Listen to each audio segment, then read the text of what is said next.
मेरे board exam में 90% इसलिए नहीं आए थे क्योंकि मैंने इनऑर्गेनिक केमिस्ट्री अच्छे से नहीं पढ़ी थी, नहीं तो मेरी ज़ाहिर-सी बात है मेरी बोर्ड में 90% आ जाती। मैं सिर्फ 85 पे लटक गया। Hey guys, this is Piyush और आज के वीडियो में हम लोग बात करने वाले हैं inorganic chemistry, how to deal with inorganic chemistry, how to make strong inorganic chemistry और उसमें अपनी कमांड अच्छी कैसे बनाएँ। तो यार सबसे पहले कुछ मिथ्स के बारे में बात कर लेते हैं, जो हमारे सीनियर्स ने बनाया है, जिसे हम सोच के इनऑर्गेनिक पढ़ना छोड़ देते हैं। जैसे मैंने भी किया था अपने टाइम पे।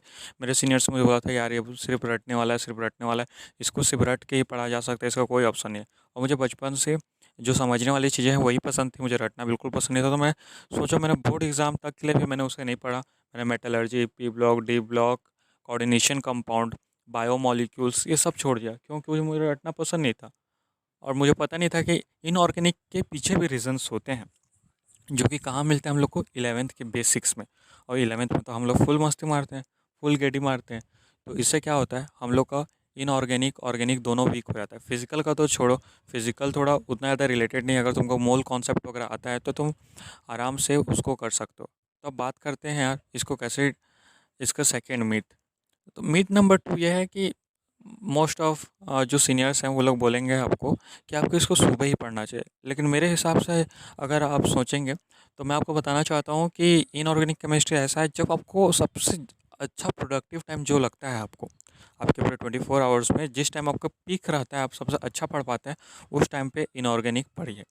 ये पहला ऑप्शन है। या तो आप सुबह उठ के भी पढ़ सकते हैं, जैसे बोलते हैं सुबह उठ के भी आप पढ़ सकते हैं। नहीं तो आपको सुबह उठते कि अगर इनऑर्गेनिक पढ़ के फिर नींद आ जाती है, तो इससे अच्छा है कि आपका जब सबसे अच्छा प्रोडक्टिव टाइम हो उतना टाइम आप इसे पढ़िए। थर्ड पॉइंट ये है कि रीडिंग एनसीईआरटी 10 बार हम लोग पढ़ लेते हैं, फिर भी क्वेश्चंस नहीं बनते हैं। इसके पीछे रीज़न ये है कि हम लोग बार बार अगर रटते ही रहेंगे तो हमारी जो थिंकिंग एबिलिटी है, जो रीजनिंग एबिलिटी है वो कम हो जाती है। तो इसको सॉल्यूशंस के बारे में बात करते हैं। तो सबसे पहले यार अगर तुम 12th में हो या तो तुम 11th की शुरुआत कर रहे हो, तो सबसे पहले अपने एनसीईआरटी से चालू करो, ठीक है। पहले क्या करो तुम, या तो तुम ऐसे स्टूडेंट हो जिनको टीचर जब तक ना समझे, कुछ समझ में नहीं आता, तो तुम खुद से एनसीईआरटी ट्राई मत करो। पहले तुम्हारे टीचर्स को पढ़ाने दो, फिर एनसीईआरटी चालू करो। या तो तुम इस टाइप के स्टूडेंट हो कि तुमको सेल्फ स्टडी करना ज़्यादा पसंद है, जैसे मेरे को सेल्फ स्टडी करना ज़्यादा पसंद है। तो तुम क्या कर सकते हो, तुम डायरेक्ट एनसीईआरटी स्टार्ट कर सकते हो। केमिकल बॉन्डिंग से पहले तुम पीरियोडिक क्लासिफिकेशन से स्टार्ट कर सकते हो। पीरियोडिक क्लासिफिकेशन तुमने 9th और 10th में पढ़ा ही होगा। तो सबसे पहले तुमको पीरियोडिक क्लासिफिकेशन से चालू करना है। पीरियोडिक क्लासिफिकेशन में जितने भी ट्रेंड्स हैं, तुम्हारे इलेक्ट्रोनेगेटिविटी हो गया, इलेक्ट्रॉन एफिनिटी हो गया, इलेक्ट्रॉन गेन एंथैल्पी हो गया, ये सब जितने भी हैं टॉपिक्स हैं, जो ट्रेंड्स हैं, जो डाउन द ग्रुप क्या इंक्रीज़ होता है, अलोंग द पीरियड क्या डिक्रीज़ होता है, क्या इंक्रीज़ होता है, ये सब तुमको पढ़ लेना है। तुमको पूरा पीरियोडिक टेबल अच्छे से ट्रिक्स वगैरह याद करके पूरे याद कर लेना पीरियोडिक टेबल। हर ग्रुप में कितने कितने एलिमेंट्स हैं, सबके तुमको इलेक्ट्रॉनिक कन्फिग्रेशन तुमको लिखना आना चाहिए अच्छे से। जितने भी अबाउ प्रिंसिपल हैं, ये सब जितने भी प्रिंसिपल हैं, ये सब तुमको आना चाहिए। तब जाके तुम्हारा एक अच्छा स्ट्रॉन्ग बेस बनेगा। तुम तब 12th में कमांड कर सकते हो। यार अगर तुम 12th में भी जाने वाला हो, 11th में पूरा वेस्ट कर दिया है, तो तुम क्या करो, सबसे पहले तो तुम केमिकल बॉन्डिंग और पीरियोडिक क्लासिफिकेशन को एकदम अच्छे से पढ़ो। और बाकी तुम्हारा जो एस ब्लॉक है, पी ब्लॉक है, उसको अभी छोड़ दो, उसको तुम बाद में पढ़ना। और इसके बाद तुम डायरेक्ट चालू कर सकते हो, किससे, तुम डायरेक्ट चालू कर सकते हो पी ब्लॉक से। उसमें भी तुम्हारा ग्रुप 15 तो हट चुका है सीबीएसई से, तो तुम ग्रुप 16 से स्टार्ट कर सकते हो पढ़ने के लिए। लेकिन तुम्हारे जेई के सिलेबस से ग्रुप 15 नहीं हटा है और तुम एक जेई एस्पिरेंट्स हो, तो तुमको पढ़ना ही पड़ेगा यार। तो सीक्वेंस से चालू करो, ग्रुप 15 से चालू करो यार, बहुत मज़ा आएगा। इनऑर्गेनिक केमिस्ट्री भी बहुत मज़ा आएगा, वो भी इंटरेस्टिंग है अस लाइक तुमको जैसे ऑर्गेनिक और फिजिकल केमिस्ट्री। क्योंकि एक बार जब तुम्हारा ग्रिप बन जाता है ना इनऑर्गेनिक केमिस्ट्री में, तो यूँ चुटकी बजाते तुम्हारा 8 से 10 क्वेश्चन सिर्फ 5 से 10 मिनट में ही बन जाता है। और तुम्हारा जो कॉन्फिडेंस है ना एक नेक्स्ट लेवल पे पहुंच जाता है। तुम अगर ग्राउंड लेवल जीरो पे ना सीधा एक्साइटेड स्टेट में पहुंच जाओगे, जब तुम्हारा 8 क्वेश्चन शुरू के 10 मिनट में बन जाए भाई, 40 नंबर तो ऐसे ही आ गए ना। 5-6 क्वेश्चन और बनाए तो तुम्हारे कट ऑफ ही निकल जाएगा। 10-15 क्वेश्चन और बना लिए तुम्हारे कट ऑफ ही निकल जाएगा, ठीक है।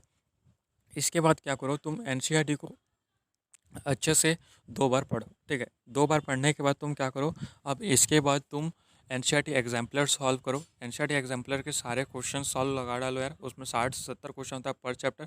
शुरू में तुम्हारे उसमें मल्टीपल चॉइस क्वेश्चन होते हैं, सिंगल करेक्ट चॉइस होते हैं, मल्टीपल चॉइस क्वेश्चन होते हैं, तुम्हारे एसेशन एंड रीजनिंग वाले क्वेश्चन होते हैं, कुछ और टाइप के भी उसमें क्वेश्चन, जैसे मैच द फॉलोइंग क्वेश्चंस होते हैं, इंटीजर टाइप छोड़ के बाकी जितने भी हैं सब लॉन्ग, और लास्ट में उसके कम से कम 5 से 10 question long answer type question होता है, उसको भी पढ़ो।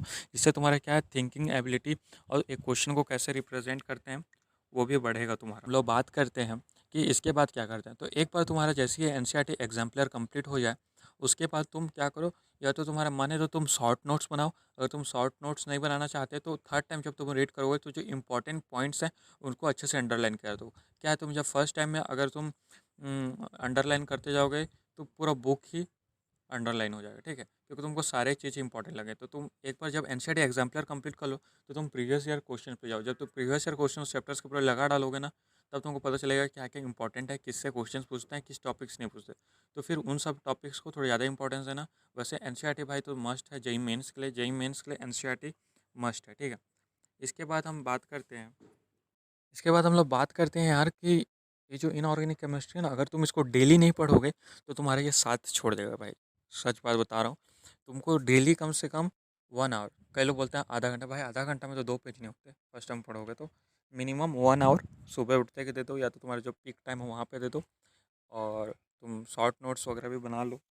इसके बाद अगर देखें हम, तो नेक्स्ट पॉइंट जो है तुम्हारा केमिकल बॉन्डिंग से इंपॉर्टेंट टॉपिक, जैसे तुम्हारा एमओटी है, क्या ये स्ट्रॉन्ग कर लो तुम। और क्या क्या है यार, और और बहुतों को लगता है यार कि जेडीली पढ़ना बहुत ज़रूरी है, तो ऐसा कोई बात नहीं है। तुम जेई एडवांस के भी कई सारे टॉपिक है जिनको सिर्फ तुम एनसीईआरटी पढ़ के भी क्रैक कर सकते हो।